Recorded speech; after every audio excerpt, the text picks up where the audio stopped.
scheduled to start at 2:30, but we informed to wait a bit longer to allow some people to come in, if they would have a bit of time. But of course, after the very large consultations we had last year, rumors, I think a lot of the representations that were made last year, a lot of the requests were fulfilled. Perhaps this is why we've got a smaller group of people here today. But what I wanted to do before we open the floor, and I know, speaking to a couple of the people, that there are some issues outside, the budgetary allocations, for example, water authority fees issues, etc. But I wanted to very quickly take you through the state of the economy. At least we have an understanding, because we want to, through these consultations, also understand where the economy is, what has happened in particular after Cyclone Winston, how much allocation has been made in various areas in the economy, the various sectors of the economy. So if I can very quickly go through, if you want me to skip parts, tell me to skip, and then we can start the actual discussions, and we can also get submissions. Those of you who know of people who may not be here today, we actually have another set of public consultations in Lautoka on this Saturday, beginning at 9 o'clock. That's open to obviously everybody, but we had said that this is specifically for disabled persons. And you, of course, if your colleagues who may be disabled but cannot make it today, they can of course come to the one on Saturday too. It's open to everybody and anybody. They don't all have to be from Lautoka, it can be from anywhere. Also, as you know, last year said that we'll be building a new center here for disabled persons. We know that the construction implementation unit has called for the tenders, called for the tenders in CIU, and the works of that will start very soon. As you know that what we wanted to do, we wanted to ensure that it was built up to standard. So it took a while to get some construction companies interested. And the tenders have been called for that, and we hope for the works to start very, very soon. In the next few months, you should have the completion of the Disabled Western Division Center. It has been generously offered to us by FPC, one of the buildings that has been identified, as we discussed last year. Support our government for the budget. So I was looking at the Fiji National Council for Disabled have given their 0.42 million. That money, I want to know where have you used that money and for what purpose have you given? The 0.42 million? Because since we had the Fiji National Council for Disabled, all the now when I come to the point there, as a disabled person, I never said, no, but I will never say, where the as a different type of discovery, I will know this money has been issued for what purpose?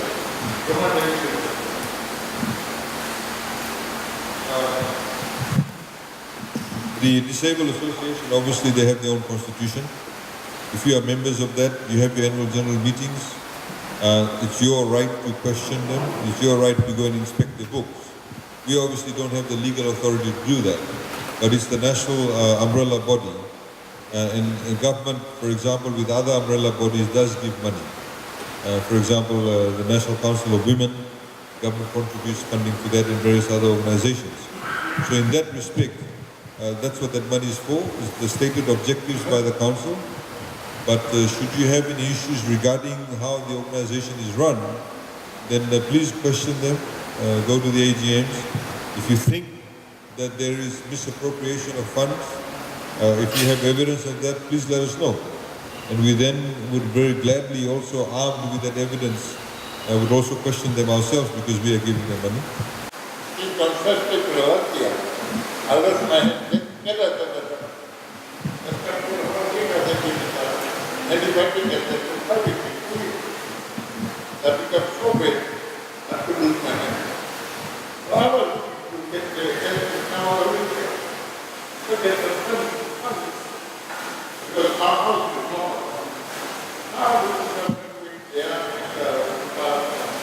use for it. Get that kind of thing, and people are not even there. So that's good. I don't think everybody what,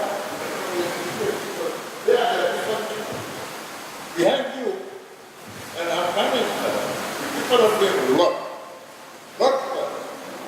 But people, they pay because the people want to live there. That's not big deal. Afternoon to everyone. I am Ferry Soprano from the Muslim Disabled.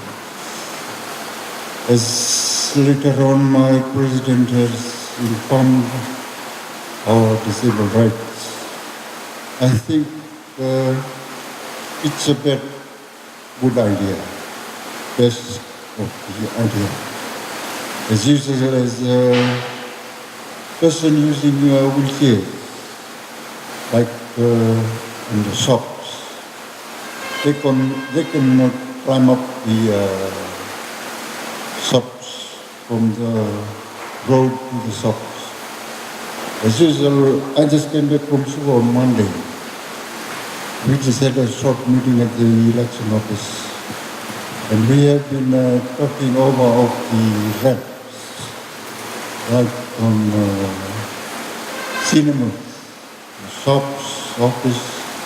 I think it's a good idea to bring it up to our Attorney General to inform that we need some facility equipments to do our road and ramps. Thank you very much. Various agencies, for example, in the construction plants, they need to have ramps. But as you would also know that we have the Convention on the Rights of Persons with Disabilities. Government has presented that convention to Parliament, and we expect Parliament to bring that back in the next session of Parliament, the committee. And once we ratify that convention, hand in hand with that convention is also a bill which is going to become an act of Parliament with Parliament's approval. And that is an act to further enhance the rights of persons with disabilities. As you know, in our constitution, for the first time in any Fijian constitution, we actually have a specific provision for the rights of persons with disabilities. So that will, for example, make it incumbent upon government and various local authorities to ensure that accessibility is something that we ensure takes place. So you're absolutely right. Things like ramps, even before when they used to build a footpath, when you have to cross the road at the intersection, there's no ramp. So a person in a wheelchair, they actually have to get off the curb without the ramp. So it's very difficult. So those roads, those footpaths weren't built with that in mind. So disabled persons weren't what we call Main Street. We want to, of course, Main Street. A lot of the footpaths, a lot of the accessibilities will need to be what we call retrofitted. You have to go back and fix it up.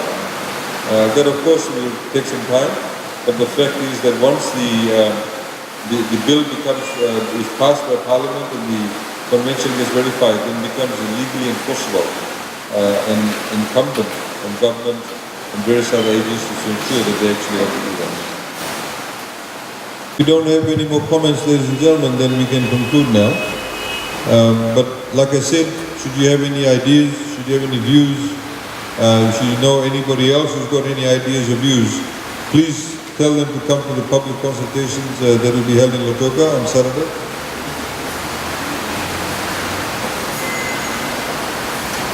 Or the Sugar City Mall. That's where we headed last year. Upstairs near the market. Upstairs, that's where we're having that. So please feel free. Like I said, this is not the end of it. You can come again on Saturday, or know anybody else that wants to make a comment, please feel free to come to that. I'd like to thank you for your presence here this afternoon, and wish you all a good afternoon. Thank you.